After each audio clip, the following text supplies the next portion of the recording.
monde, j'espère que vous allez bien. Bienvenue sur ma chaîne.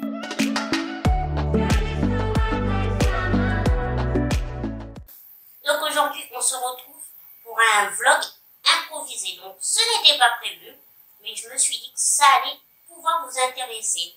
Donc en fait, aujourd'hui, je change enfin de fauteuil. Donc je me suis dit, bon, pourquoi pas leur montrer ça aussi, ça fait partie de moi. Bon, comme vous pouvez constater, je vous l'ai déjà dit, ce fauteuil est une vraie rouille. Regardez, tout défoncé. Il est tout, je sais pas si vous allez voir là,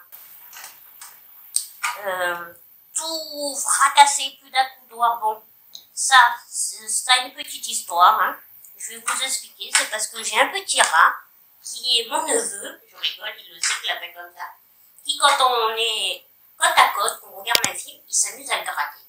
Donc voilà le résultat. Mais bon, il n'y a pas que ça, le fauteuil par exemple, les batteries ne tiennent plus. Donc faut savoir qu'un fauteuil électrique, en règle générale, on charge tous les soirs, voire tous les 2 soirs, en fonction du parcours qu'on a fait dans la journée. Voilà. Après, soyons clairs, pour moi, c'est mes jambes. Donc j'y suis pas 24 heures sur 24, hein, parce qu'il y a le temps où je suis dans mon lit, mais tout le reste du temps, je suis sur mon fauteuil. Donc c'est normal qu'il morfle. Et faut savoir que les fauteuils, en tout cas les fauteuils électriques, les manuels, je ne suis pas sûre, je m'en renseignerai. Mais en tout cas, les fauteuils électriques, il faut savoir qu'on peut les changer tous les 5 ans. On peut commencer à faire une demande à partir de 4 ans et demi, si vraiment le fauteuil ne fonctionne plus du tout, mais en règle générale, c'est tous les 5 ans. Donc, c'est une demande qu'on fait à la sécurité sociale. Voilà, on passe par la sécurité sociale, mais on passe d'abord par une entreprise qui gère tout ça. Il y a un commercial qui vient, vous choisissez le modèle de votre fauteuil, comment vous voulez, qu'est-ce que vous avez besoin par rapport à vos besoins personnels, hein, parce que chaque fauteuil est propre à chaque personne. Voilà, c'est un peu comme une paire, on va dire c'est un peu comme une paire de chaussures. Donc voilà, une fois que vous avez établi le futur fauteuil, les dimensions et tout ça, on fait une demande à la sécu, et là, si la sécu est d'accord, donc on renouvelle le fauteuil et on le commande. Il faut savoir que selon les besoins des personnes, il y a quand même une certaine charge selon le prix du fauteuil et de votre besoin. Conseil, restez jusqu'à la fin de la vidéo car j'ai un invité qui va apparaître pour pouvoir répondre à toutes les questions que vous pouvez vous poser. Il y a beaucoup de détails qui rentrent en jeu et selon les demandes, il faut savoir qu'il y a quand même une partie qui est à notre charge. Donc, qui dit à notre charge, soit vous avez une assurance, une mutuelle, soit vous avez une mutuelle, et votre mutuelle, vous la prenez en fonction pour qu'elle puisse vous aider à prendre en charge ce dépassement. Soit il y a, on fait un dossier à la MDPH. La MDPH, c'est un organisme propre pour les demandes et les demandes d'aide et tout ça pour les personnes en situation de handicap. Voilà, je vous ai dit en gros, mais je me suis dit que ça pouvait vous intéresser. Je le redis parce que je trouve important aussi de vous montrer cette part de ma vie. Mais voilà, donc on attend mon nouveau carrosse qui va arriver. Voilà, ils vont pas tarder et je vous montre tout ça. Entrez! Vas-y, tire vers toi.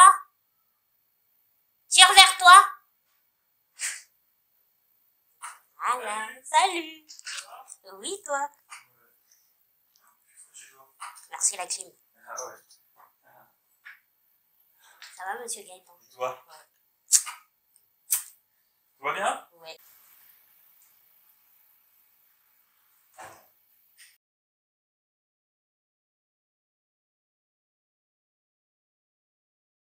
Là, Gaëtan commence par m'expliquer comment mon fauteuil se plie pour pouvoir l'installer dans le coffre d'une voiture. Car moi, j'ai toujours besoin d'un fauteuil électrique, mais je souhaite qu'il se plie pour l'avoir partout, dans tous mes déplacements.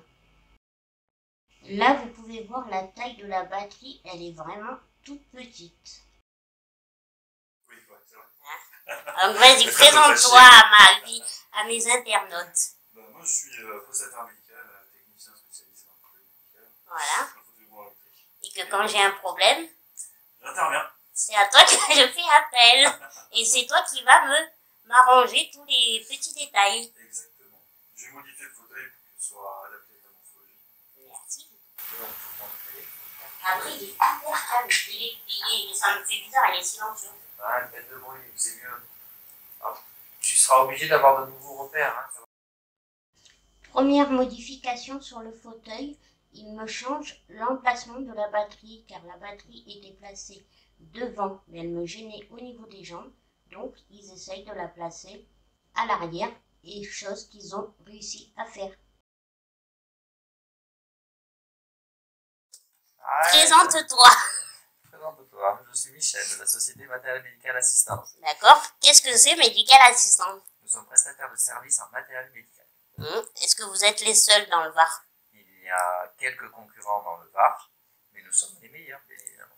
Oui, ça c'était trop facile. Ça c'était trop facile. Hein. Je peux pas faire mieux. En fait, c'est quoi ton boulot? Il consiste en quoi? Alors, en tant que pour nous, des personnes handicapées, en fait. Oui, en fait, je viens au domicile quand les personnes ont difficulté à se déplacer. Je renseigne sur la prise en charge, sur le matériel nécessaire qui peut vous aider dans la vie de tous les jours. Oui, parce que vous ne faites pas que des fauteuils électriques.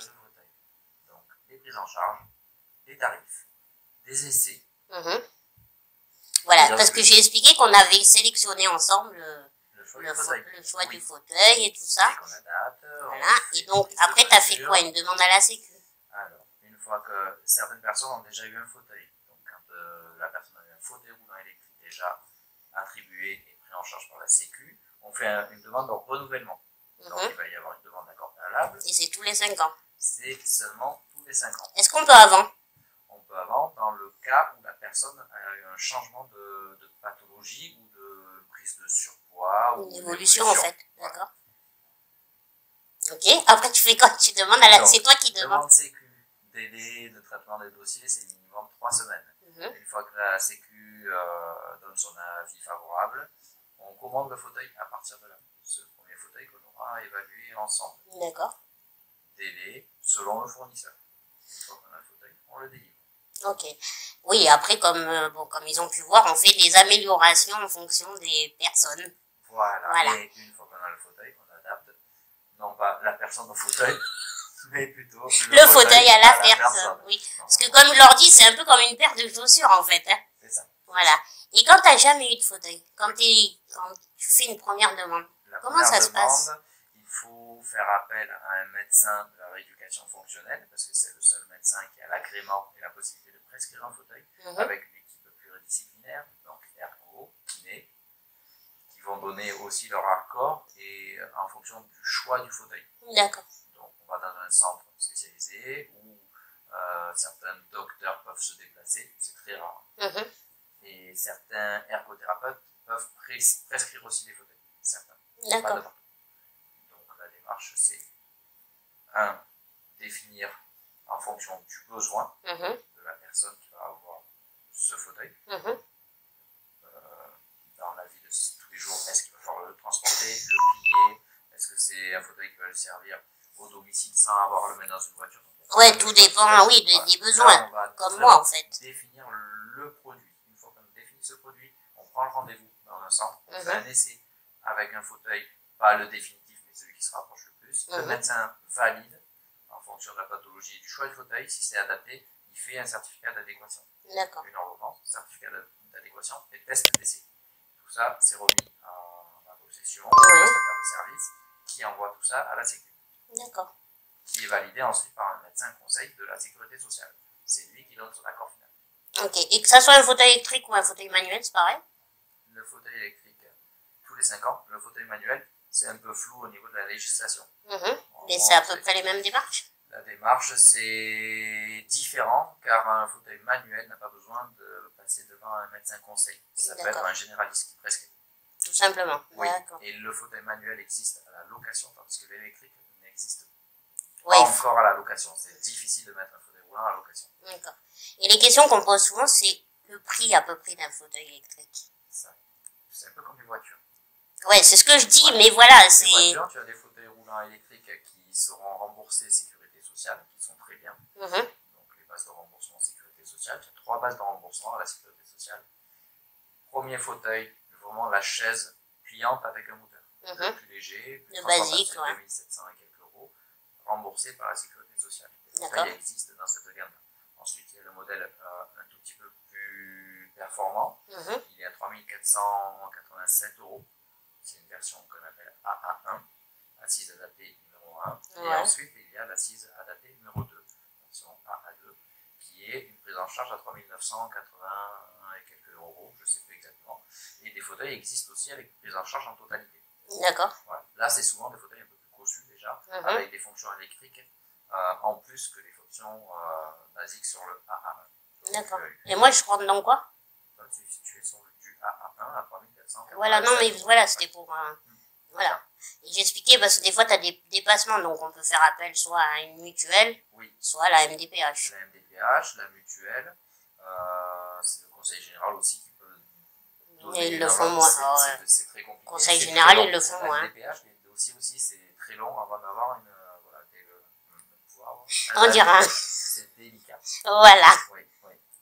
Qu'est-ce que je voulais rajouter? Parce que tu m'as posé la question sur les fauteuils, le prix. Donc les prix des fauteuils, ça part de 2000, vous allez en trouver sur internet, hein, sans prise en charge, sans... Ouais, mais alors ça, qu'est-ce que t'en penses de trouver, d'acheter des... Voilà.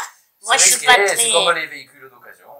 Soit tu tombes sur un fauteuil qui va te tenir 2 jours parce que les batteries sont mortes et il n'y a aucune garantie, tu peux l'acheter d'occasion, c'est toi qui vois, ça existe, sur bon coin on trouve de tout. Oui, j'ai appris ça. Je trouve ça ridicule, mais bon. Ça peut dépanner quelqu'un qui en a déjà eu un, ouais, qui mais n'a moi, pas la possibilité d'avoir une prise en charge. Moi, perso, je préfère le donner. Bon, voilà. C'est pas qu'il sera au meilleur top, au top, mais je préfère donner mon ancien fauteuil que de le vendre. Hein. Je trouve que c'est mieux. Mais bon, ça, c'est personnel. Oui, oui, après, ça, c'est personnel. Voilà. Et les fauteuils, donc, peuvent monter jusqu'à 20, 30, voire 40 000 euros. Oui, donc c'est bien comme une voiture, en fait. Voilà. Donc, souvent, on fait aussi appel à la mutuelle. Certaines mutuelles compensent jusqu'à 300, voire 400% du code de remboursement de la sécurité sociale. Ouais. Ça permet d'avoir quand même presque quasiment le double du coût du fauteuil remboursé par la sécurité. Ce qui est pas mal quand une personne a vraiment un handicap avec des besoins spécifiques, avec des accessoires qu'on ne peut pas avoir sur du standard. D'accord. Oui, mais après vous arrivez à tout adapter au mieux en fait. Voilà. Donc en fait, la vie d'une personne en situation de handicap est quand même assez chère. Complètement. Hein? On est d'accord. Ça coûte cher à la parce que là on parle du fauteuil, mais il y a plein de choses qu'on a besoin en parallèle. Ça coûte cher, on n'a pas forcément le handicap coûte très très cher malheureusement. C'est pas pris en charge par la sécurité. Parce que par exemple, moi tu vois, j'ai un siège de douche. Il n'est pas pris en charge. Je sais, il est accessoire de douche. Alors que ben, j'ai pas un siège de douche pour le dire. Non, je sais bien. Et ça, c'est voilà, c'est des choses, c'est vrai que c'est hallucinant encore. Hein. Ouais. Comme les lits médicalisés. Le lit médical, lui, il est pris en charge. Ça va. Oui, sauf si tu veux un grand lit. Si tu veux un grand lit, si tu n'as pas de surpoids, ça va être compliqué. Voilà. Ouais, en fait, tout rentre dans la base de remboursement. Et après, la moitié que tu vas rallonger du lit, il faut que tu la payes. Voilà, c'est ça en fait. Faut pas avoir être trop gourmand, c'est ça? Il faut rester sur des bases simples. Voilà, remboursement sécu, lit 90, 200, c'est ce qu'on va te prendre en charge en totalité. Si tu veux un lit en 120, c'est un peu plus délicat. Voilà. Bon, ben voilà. Merci de m'avoir...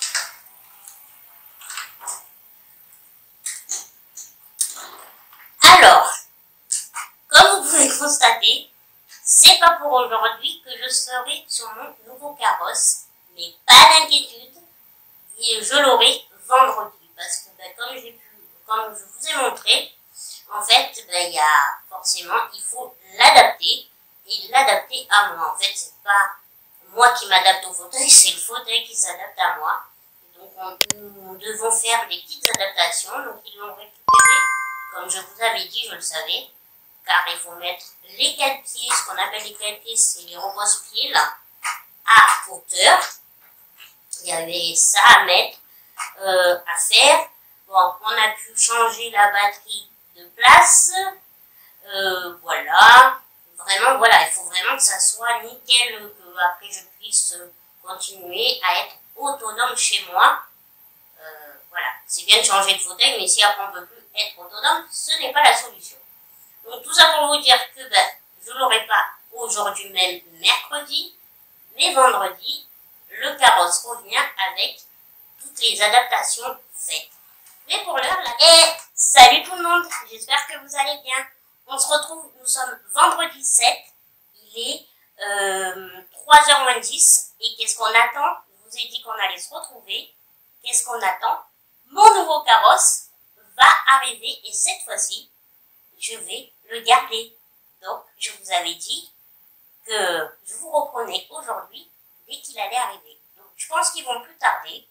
Et comme ça y est, ça va être officiel. J'aurai plus ce fauteuil qui, quand même, on va être gentil, m'a bien tenu, m'a bien servi. Mais, qu'est-ce que vous en pensez? Il est l'heure d'avoir un nouveau look avec un nouveau fauteuil. Bonjour madame. Bonjour monsieur. Je passe à la télé, j'ai vu. Non, j'ai pas encore fait. FR3. Je l'ai même pas encore filmé. J'étais là, comme ça. Oui, n'importe quoi il raconte. C'est vrai, ça va? Oui.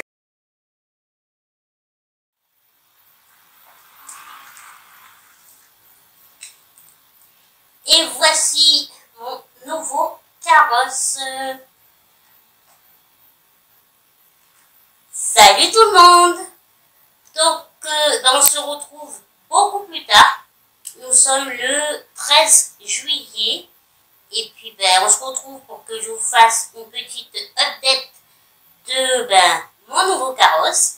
Et puis, pour clôturer ce semi-vlog de mon nouveau carrosse. Alors, pourquoi on se retrouve aussi tard? Il y a souvent beaucoup de petites modifications, de petites ou de grandes modifications à faire. Et là, avec mon nouveau bolide, mon nouveau carrosse, donc comme je vous disais, on a dû couper les cale-pieds parce qu'ils étaient trop grands, même en commandant les cale-pieds à la taille la plus basse. Hein. Voilà, tout dépend de la taille, hein, c'est comme ça. Je suis une laine, que vous dire de plus, c'est comme ça. Donc on a dû couper les cale-pieds, mais après il s'est trouvé qu'au niveau de l'assise, bon vous pouvez pas bien voir, mais là j'ai un coussin, et il y a l'assise du fauteuil, et en fait l'assise n'étant pas la même que mon ancien fauteuil, en fait ça me crée des soucis pour faire mes transferts, pour me mettre dans mon lit, tout ça.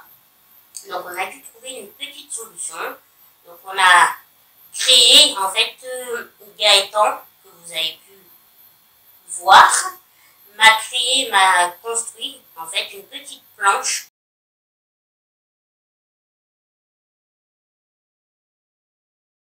en bois. Comme ça, en fait, ça s'affaisse pas, ça reste bien à hauteur. En plus, après par-dessus, j'ai mis mon habituel coussin. Mais voilà, le temps que ça se fasse et tout, donc c'est pour ça que je vous retrouve vraiment une semaine plus tard.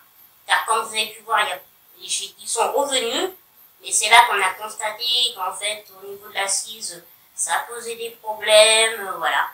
Donc ça met toujours un peu de temps.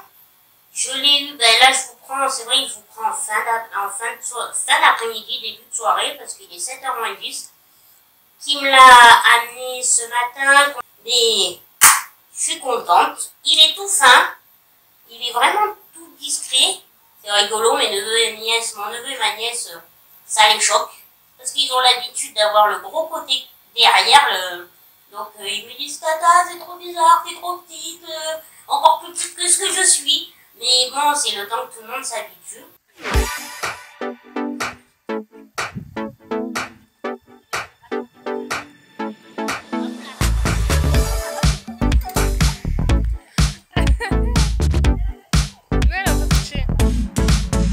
Et puis voilà, je crois que je vous ai tout dit. En tout cas, j'espère que cette vidéo vous aura plu. J'ai essayé de vous donner vraiment des explications Merci beaucoup à Gaëtan et Michel qui ont participé, qui ont joué le jeu pour vous, qui ont répondu aux questions que je me suis dit que les gens pouvaient se poser. Donc vraiment, je leur en remercie. J'espère qu'ils vous auront aiguillé pour ceux qui se posaient la question, pour ceux qui, dans la famille, ont besoin pour des personnes de leur famille, je ne sais pas. Donc voilà. Moi, en tout cas, j'étais contente de partager ce pan de ma vie, hein, ça fait partie de moi, mon changement de carrosse. Et puis, ben, j'espère que ça vous aura plu. Maintenant, je vais vous laisser parce que je pense que c'est quand même assez long ce vlog. Mais avant tout, n'oubliez pas de liker, de vous abonner si ce n'est pas encore fait. Et puis, ben, je vous dis à une prochaine vidéo et je vous fais plein de bisous. Bisous!